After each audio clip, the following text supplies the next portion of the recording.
Assalamualaikum warahmatullahi wabarakatuh.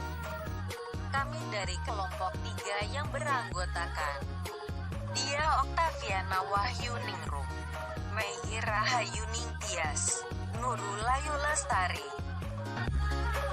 Kami akan menjelaskan mengenai tata krama terhadap kitab Allah.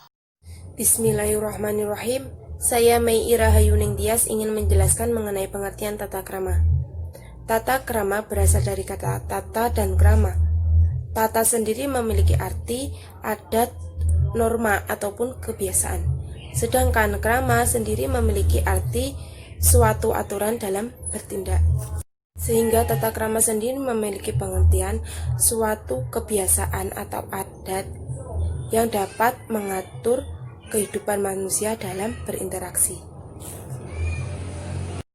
Tata krama sendiri merupakan suatu bentuk martabat atau derajat manusia yang lebih tinggi daripada makhluk yang lain. Sehingga tata krama ini sangat berpengaruh penting dalam kehidupan masyarakat. Sehingga apabila tidak ada tata krama, maka kehidupan masyarakat tidak akan teratur dan kehidupan masyarakat tidak akan pernah damai. Assalamualaikum warahmatullahi wabarakatuh. Bismillahirrahmanirrahim. Perkenalkan, nama saya Nurul Ayu Lestari. Di sini saya akan melanjutkan ke subbab yang kedua, yaitu kitab-kitab Allah. Allah Subhanahu wa Ta'ala telah menurunkan kitab-kitabnya kepada para rasulnya. Kitab-kitab tersebut antara lain yang pertama yaitu kitab Taurat, yang kedua kitab Zabur, yang ketiga kitab Injil, dan yang terakhir kitab Al-Quran.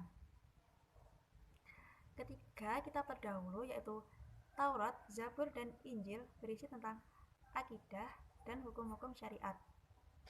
Sedangkan kitab Al-Quran berisi tentang akidah, hukum syariat, dan juga muamalah.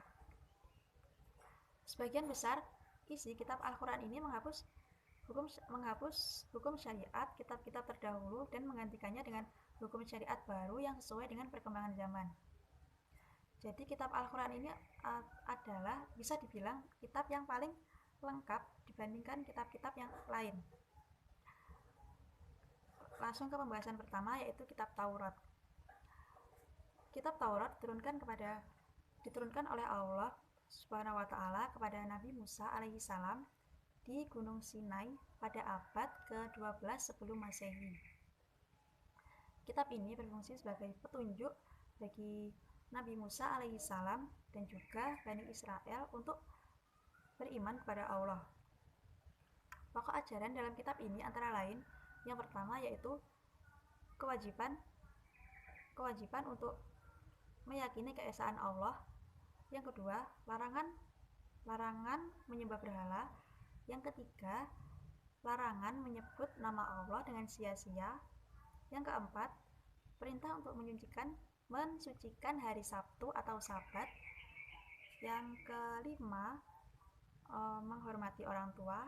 Yang keenam, larangan membunuh sesama manusia tanpa disertai alasan yang benar. Yang ketujuh, larangan berbuat zina. Yang kedelapan, larangan mencuri. Yang kesembilan, larangan untuk menjadi saksi palsu. Dan yang terakhir, larangan untuk mengambil hak orang lain. Kitab yang kedua yaitu kitab Zabur. Kitab Zabur diturunkan Allah Subhanahu wa Ta'ala kepada Nabi Daud alaihi salam pada abad ke-10 sebelum Masehi. Pokok ajaran kitab ini yaitu berisi tentang zikir, nasihat, dan hikmah. Sedangkan syariat, hukum-hukum syariat tidak dimuat dalam kitab ini karena masih mengikuti pada ajaran Nabi Musa alaihi salam. Allah Subhanahu wa Ta'ala berfirman dalam Al-Quran surat Al-Isra ayat 55 yang berbunyi, A'udzubillahi minasyaitonirrajim. Bismillahirrahmanirrahim. Wa rabbuka a'lamu biman fis samawati wal ard. Wa laqad faddalna ba'dhan nabiyyi 'ala ba'd. wa ataina Dabuda zabura, yang artinya, dan Tuhanmu, wahai Muhammad, lebih mengetahui sekalian makhluk yang ada di langit dan di bumi. Dan sesungguhnya telah kami unggulkan sebagian nabi-nabi dari sebagian yang lain, dan kami berikan Zabur kepada Daud. Kitab yang ketiga yaitu kitab Injil. Kitab Injil diturunkan Allah Subhanahu wa taala kepada Nabi Isa alaihi salam pada abad ke-1 Masehi dengan tulisan dan bahasa Ibrani. Orang-orang yang berpegang teguh pada kitab ini disebut dengan Nasrani. Pokok ajaran kitab Injil sama dengan kitab-kitab sebelumnya. Namun, ada sebagian yang menghapus hukum-hukum yang terdapat dalam Taurat yang sudah tidak sesuai dengan zaman saat itu. Isi pokok kitab Injil meliputi yang pertama yaitu membenarkan ajaran Nabi dan Rasul sebelumnya. Yang kedua, berisi tentang mukjizat Nabi Isa alaihi salam. Yang ketiga, memenuhi perintah Allah dan menjauhi larangannya. Yang keempat, menyuruh umatnya untuk beriman kepada Allah. Dan yang kelima, mengabarkan tentang akan diturunkannya Al-Quran kepada Nabi Muhammad SAW. Kitab yang terakhir yaitu kitab Al-Quran. Kitab ini diturunkan kepada Nabi Muhammad SAW pada saat beliau berusia 40 tahun, bertepatan pada tanggal 17 Ramadan di Gua Hira. Pokok ajaran dalam kitab Al-Quran yaitu yang pertama berisi tentang akidah atau mengesahkan Allah. Yang kedua berisi tentang akhlak atau budi pekerti yang luhur. Yang ketiga tentang ibadah yaitu tata cara beribadah. Yang keempat berisi muamalah atau tata cara berhubungan dengan sesama manusia. Dan yang terakhir berisi tarikh atau kisah umat-umat terdahulu. Sekian yang dapat saya sampaikan. Selanjutnya akan dijelaskan oleh Mbak Okta. Terima kasih. Assalamualaikum warahmatullahi wabarakatuh. Saya Dia Oktaviana Wainingrum. Di sini saya akan mempresentasikan poin selanjutnya, yaitu tentang tata krama terhadap kitab-kitab Allah Subhanahu wa taala.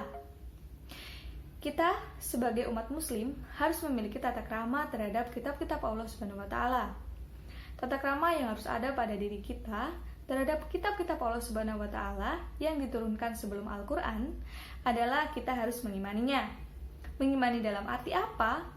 Mengimaninya dalam arti meyakini, membenarkan, dan mempercayai sepenuh hati bahwa kitab-kitab tersebut benar-benar berisi kalam Allah Subhanahu wa taala yang kemudian digenapi dan disempurnakan oleh Al-Qur'an.